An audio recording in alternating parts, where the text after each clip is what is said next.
Tuloy natin ha. Lahat ng concern niya pag-usapan natin mamaya, pati yung kitaan, nasa Singapore ka, Pilipinas, pag-usapan natin yan. Now, si Mr. Ricardo S. Castañeda, certified billionaire, ang pinakamagandang profile ng tao to. Wala siyang itinayong negosyo na bumagsak. Na gusto ko po maramdaman nyo ito may iki. Why? Marami kasi ang company. At dahil marami ang bumabagsak. Pero ito po walang itinayong bumagsak. No need to mention kung anong company. Kailangan lang maramdaman nila why Royal. Okay? Ang presidente po, ang masasabi ko sa kanya, simple lang, sobrang gwapo. Di ba? So nakakapag-build ka ngayon, natatawa sila, di ba? Alam niyo po, napakabata, pero sobrang napakatalino. Ang pwede ko po may pagmalaki sa kanya, 7 years ago, nung nag-start si Royal, wala siyang pinangarap na ngayon na hindi nangyayari.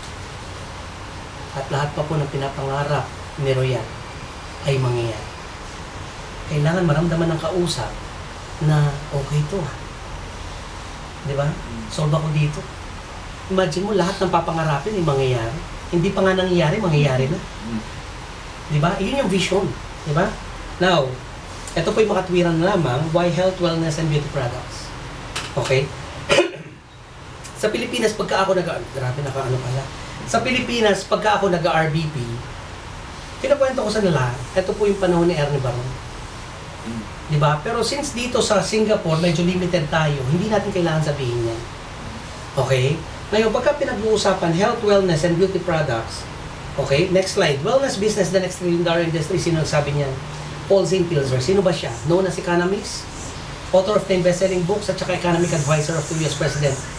Siya rin po ang nagsabi na darating ang araw, ang tubig ay ilalagay sa bote. At kahit saang bansa, ito po yung nangyari. Ngayon, ang sabi niya, wellness business daw, trillion-dollar industry, hindi million, hindi billion. Di ba? Kung makikita nyo yung mismong presentation, yung standard, di ba nakalagay doon? Paano tayo makakasama sa wellness industry? Be a medical practitioner. Tinanggal ko yun. Hindi, tinanggal ko yun. Tinanggal ko yun. Pwede mo tanggalin yan. Kasi again, i-discuss mo pa yan eh. Mahaba. Di ba? Ang nakalagay doon sa unang-una, be a medical practitioner if you are a doctor. Di ba? Sa RBP, pagka nakita ko yan, natural kailangan may sasabihin ka.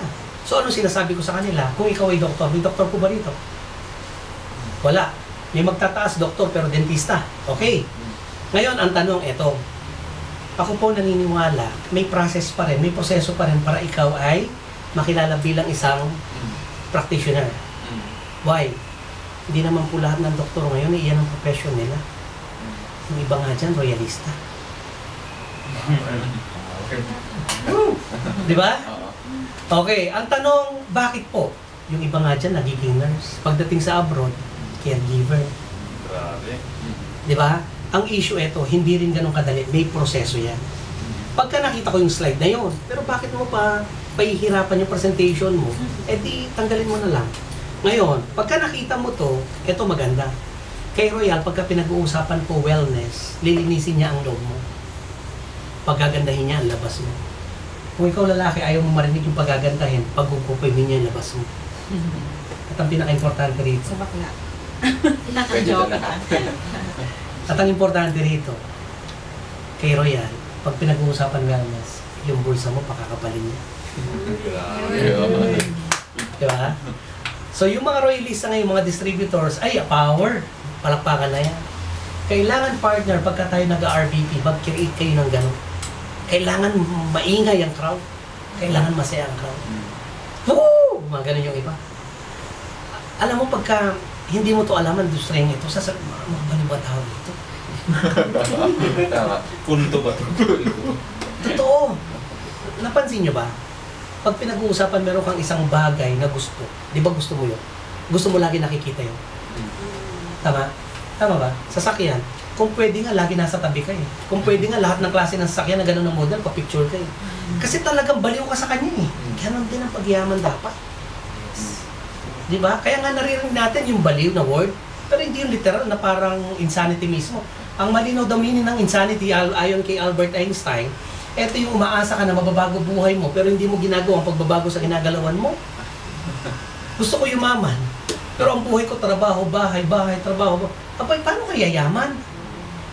Yun daw ang meaning ng insanity. Yun daw ang totoong kabaliwan. Diba? Sa RB, pinapaka-importante ng mga ganyan. Why? Kasi para yung mga inaantok, mawawala antok. Anyway, parang speakership na to, no? Ngayon, eto po yung mga products natin kay Royal. Now, pagka nakita nyo to, ano ang nasa isip natin? Hindi ka magtatanong eh. Ikaw sasagot dun sa tanong mo. Ako, naiisip ko rito nung una ko ito makita, gamot. Ano nakikita ko rito? Wala akong sakit, hindi ko yung kailangan. Di ba? At typical, pagka ang tao may sakit na, okay pa rin ang pakiramdam, hindi pa rin niya iniinumin. Kasi ano nakikita niya? Gastos. Mindsetting lahat ha. Ngayon, mga kaibigan, bakit po kanina na-request ko sa inyo na kailangan i-open nyo yung mind nyo? Why? Kasi po, iba na po ang henerasyon ngayon. Pag pinag-uusapan sakit, bawal magkasakit. Pero ang tanong, maiwasan ba yan? Hindi. Nangyari ba isang taon di ka nagkasakit? Pagka pinag-uusapan confinement, meron ka 100,000, hindi ka na-nervousin? Bakit dun ka na lang sa public hospital? Pagpasensya nyo po yung salita ko sasabihin sa inyo. Pero this is reality. May narinig nga ako eh, kung gusto mo raw matigo kagad, punta ka dun sa mga ganong hospital. Tama? Sorry po ha, hindi sa akin yung salita. Kasi naniniwala sila. At minsan ako po naniniwala rin. Ngayon kung may choice ako, may pera ako. Kung pwede nga, lahat ng mga specialista sa akin nakatingin dahil may pera ako. Mindsetting. Now, ang pag-uusapan ko ngayon dito, ito po yung mga produktong food supplement. Hindi po ito mga synthetic drugs na pagka ininom mo, may mga harmful na mangyayari sa katawan natin. No! Ito po yung mga food supplement lang. Ito po yung mga panahon ni Erne Barro, pito-pito, bla bla bla bla bla bla. Pwede ka mag-set ng example. Ako ginagawa ko example tatay ko. Nung panahon po ang tatay ko, dahil hindi pa ako masyadong, hindi ko alam ang mga food supplement, hindi ako connected yan. Ang tatay ko po nagkaroon ng kidney failure na iyon po kinamatay niya. Milyones po nagastos namin. Ang nanay ko po ngayon, pagka medyo sumasakit ang tiyan niya, ayaw niya uminom ng gamot. Anong ginagawa niya? Mga food supplement, mga herbal. Ito po yung kukuha siya ng dahon ng nakitagaloging saresa, aratilis. No? Dahon ng aratilis at saka guyabano. Pinapakuluan, yan ang iniinom. At ganun din po ang mga products natin. Okay? Now let's start with Performax. Pero bago ko po ito ipapakita sa inyo, hindi po ito yung product orientation. Pagka kayo naging partner Royal, kailangan po ito, mandatory ito, kailangan umattend ka ng product orientation. Why? Doon sa product orientation, wala kayong pag-uusapan doon na 2 oras kung hindi kung ano ang mga produktong to at kung paano to iinumin at para saan ang mga to. So napaka-importante na alam mo ang produkto. Why? Kasi kailangan maging produkto ng produkto natin. Kailangan alam mo ang produkto natin. Sabi nga bago ka daw maging pusher, kailangan maging user ka muna. Di ba? Now, again, hindi po tayo product orientation ngayon. Ikukwento ko lang na mabilis sa inyo kung ano yung mga products natin. Pero, sisiguraduhin ko po maintindihan nyo to. Now, let's start with Performax. Ito po yung anti-aging supplement for men. Panlalaki siya. Ulitin ko po, hindi pang babae. Pero nung ito po yung in-launch, ang babae bumili. Clear. Clear. Pero may pag-aaral pa rin po na para sa asawang lalaki yan, hindi gagana sa ibang babae yan. Ayos yun eh. Nakukuha nyo? So nakakapag-create ka ngayon sa mga kausap mo, hindi boring na presentation. Pero hindi lang po siya doon magaling. Okay, maganda rin po siya sa brain function, okay, skin, muscle, bone marrow, joint. Okay? Next, we have Prime. Ito po yung the ultimate multivitamins. Ito ang complete vitamins. Ito yung counterpart ng Centrum from vitamin A to vitamin C. Next, we have Spirulina. Sobrang sikat po ito buong mundo. Okay, World Healthiest Superfood po ang tawag nila rito. Whole foods ang tawag nila. Why? Kasi nutrients ang binibigay niya sa atin. Sinusupply niya. Gulay siya. Isang cuplets nito katumbas kalahating kilong gulay. Pagka ang anak mo, hindi po siya kumakain ng gulay, pwede na siya. Dito po sa may problema, let's say diabetes. Sobrang napakagaling yan. Okay? Next, we have glutathione. 2 klaseng glutathione. Meron po tayong 462 at saka 700. Now, pagka pinag-uusapan glutathione, alam po, ang alam na marami. Pampaputi. Tama kayo. Okay? Pagka mayroong speaker at may nagre-react, huwag mong gagawin on the spot na itabla mo siya. I-correct mo siya. Wag. Pampaputi, mali ka. Huwag ganun. Mapapahiya siya. Okay? Tama po kayo. Pero alam nyo po ba? Alam mo yung word na yun? Alam nyo po ba? Ang gluta, ito po ay ininom ang alam dahil pampaputi. Pero ang totoo, ano ba talaga ang gluta? Most powerful antioxidant. Nowadays, wala pang lunas ang cancer. Pero may pag-aaral, malaking tulong ang antioxidant. Gluta, most powerful. Most makakatulong yan. Immune system booster, detoxifier, anti-aging effect, abang tinitake mo siya. Pero bakit pumuputi po yung mga tao pagka nagtitake ng gluta? Kasi po, yung overdosage effect niya. May pag-aaral po, merong formula dyan. Depende sa complexion mo, depende sa weight mo. At least minimum of 1,000 milligrams. Again, paano puputi? Gawin popcorn ng gluta. Popcorn talaga ang word ko yan. No? Oo, kasi popcorn. Nakukuha nyo? Ganun lang. Ganon. Walang boring. Next, we have pinkish glow. Marami po ang alam na pagka nag-take ka ng glutay, papaputi. Yung iba ayaw pumuti. Na kung gusto mo maging pinkish ang skin mo, pinkish glow. Ang maganda nito, meron siyang lycopene, maganda po sa puso. Next, we have Royal C. Ito po yung vitamin C natin na sodium ascorbate. Pag sinabing sodium ascorbate, alkaline base po siya. Hindi po ito yung mga synthetic drugs na ascorbic acid. Acid nga eh. Di ba? Pag pumasok na po yung acidity sa katawan natin, dyan na mag-uumpisa ang mga sakit. So, ang maganda po rito, ito yung Royal C na sodium ascorbate na alkaline base, 95% inaabsorb ng katawan, 5% lang po yung iniihi natin. Na pagka mahaba-habang oras, pwede mo itong magkwento ka na marami. Sample. Pag synthetic ang iniinom mo na Royal, pag synthetic na iniinom mo na vitamin C, di ba pagka nasobrahan ka, yellowish ang ihi mo? Kahit ganong tubig. Pero dito hindi mag-yellowish ang ihi mo. Kasi inaabsorb na siya ng katawan mo. Tama? At ang maganda rito, safe ito kahit sa mga babies. Now, paano iti-take ng mga babies ito? Kasi capsule siya, tanggalin mo lang siya, i-mix mo siya dun sa dodo niya, panalo na yun. Now, maganda rito, no overdosage pa. Kahit gaano karami, pwede mo itong i-take. Plus, tummy friendly. Pag sinabing tummy friendly, no need na ikaw ay kakain para i-take mo to. Actually, lahat po ng produkto, kung gusto mo mabilis yung effectiveness, kailangan walang laman ng tiyan. Pero to make it safe, ako directly sinasabi ko to, bakit hindi ka kumain? Pwede naman. Bago ka mag-take. Diba? Next, we have Fit Shape. Ito po yung counterpart ng Fitrum. Fitrum 50 mg, Fit Shape 150 mg. So, ibig sabihin, 3 times the better of Fitrum. Diba? Pero paano nagiging mas effective ang Fit Shape? Kailangan po may activity sa buhay. Halimbawa, gusto mong pumayat, luto, kain, nood ng TV, luto, kain, nood ng TV, aba hindi ka papayat dyan. Pero pansinin niyo po ito, mag-take kayo yung Fit Shape, magwalis lang kayo, grabe ang pawis lalabas. Kaya papayat ka. Clear? Yung fats kasi niya, ito-turn niya into energy. Okay? Next, recall, memory and mental alertness. Baka meron po rito nakaka-experience na hinahanap ang salamin, nasa ulo pala. Kailangan po natin yan.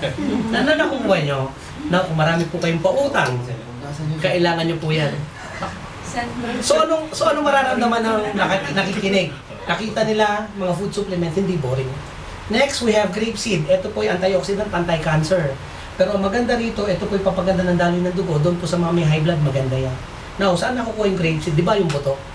Yung gitna ng buto na yan, may oil yun. Yun yun. Hindi yung mismong shell. Ulit nga. Yung gitna nun. Gitna ng Oo, may yun oil. Yung oil. Yun yung. Extract na Oo. yung from the grapeseed. Yes. Di ba? Buto ng grape. Nung una, Yung ano pa? yung gitna nun. Gitna nun. Yes. So, ang hirap pala. Alam Diba? mo, buto na rin yun. Nung una, ano pong hinahanap nating grapes? Di ba mas masarap yung seedless? Sidlet. Ngayon po, hindi. Kasama na dapat yung buto. Di ba dati tinatapon ang buto? Eh, mas importante pala ang buto. Yun pala dapat ang kainin. Itapon nyo? Huwag naman. Alam mo yon, RPP ka, ganun ka mag-RPP anong dating? Tawa sila. Di ba? Pero, natututo sila. Next, we have Fiber Rich. Isa po ito sa paborito kong produkto. Why? Kasi ito yung produktong pang anti-colon cancer natin. So, kung meron kang sample ng Fiber Rich, ipakita mo yon. Kung sa Pilipinas, familiar sila dyan eh. Psyllium. Yes. Pero ang Psyllium, imported. Fiber Rich, tayo ang unang Filipino na meron yan. Clear? Royal lang. Clear ha? Now, So wait, ang Fiber Rich is, anti-colon cancer. I mean, ang gumawa, Pinoy? May mga yung mga raw materials, imported yan, ma'am. Pero tayo, eto ha, sa totoo lang, hindi ko dapat banggitin muna to. Saan mo to babanggitin? Pagka sa product ka na. Pagka sa pricing ka na. Tama. Okay? Pinoy, tayong nagmamanufacture. Hindi mo naman kasi kailangan ikwento muna ngayon, ikaw yan. Eh. Kailangan, alam mo yung parang detalye. May proseso. Pero lahat ng products natin tayo nagmamanufacture. Sorry. Now, maganda ang fiber rich kasi, ito po ay 100% psyllium seed husk. Powderize siya, na ito ay imimix sa tubig o kaya sa juice na paborito. Pagka-mix, inom kagad. Why? Kasi pagka minix mo, hindi mo yan ininom kagad magiging gel. So, ang ibig sabihin pagka-inom, magiging gel sa loob ng iyong bituka. Tama. Ano ang gagawin ano ang gagawin ng gel na yun doon sa loob ng bituka? Doon didikit yung toxin. Yung 10 taon na toxin dyan sa bituka mo na hindi na natatanggal, tatanggalin niya. Kasi didikit doon. Now, kinabukasan ng umaga, anong dapat gawin? Ako, pakiusap ko to personally. Kung kaya natin uminom muna ng tubig at maligamgam, bago yung mga daily routine natin, palitan na natin yan. Yun ang gawin natin. Actually, hindi lang po ito maganda sa fiber. Why? Di ba may mga narinig kayo, water therapy? Bago ka maligo, 30 minutes bago ka maligo, inom ka ng tubig for blood pressure. Lower daw yan. Yung umaga, bago ka kumain, magkape, kung ano man ang ginagawa mo, tubig pa rin. Why? Kasi yung pagpa-function ng mga internal organs natin, normal kagad. Mahirap, hindi ka pa kumakain. Imagine, kanin kagad. Ditikas niyan. Pero kung tubig muna yan, dadaanan mo na yung mga dapat dadaanan para ba yung mga nakadikit, luluwag muna. Tama? So, ganun ka-importante ang tubig at ganun ka-importante yan sa fiber rich. Ano ang gagawin? Medyo maligamgam, magiging liquid yan. So, anong pakiramdam mo? Busog ka. Tama. Pakiramdam busog ka, gawin mo yung daily routine mo. Kung gusto mong isabay kay spirulina dahil ikaw ay nagpapapayat, sobrang napakaganda niya. Okay? Now, gawin mo yung daily routine mo. Yung regular na pagpupupo natin, yung regular na bowel movement na tinatawag, yun pa rin yan, hindi yan mababago sa body clock mo. Hindi yan mababago. Kung umaga pa rin talaga yan. Kaya nga lang, ito maganda.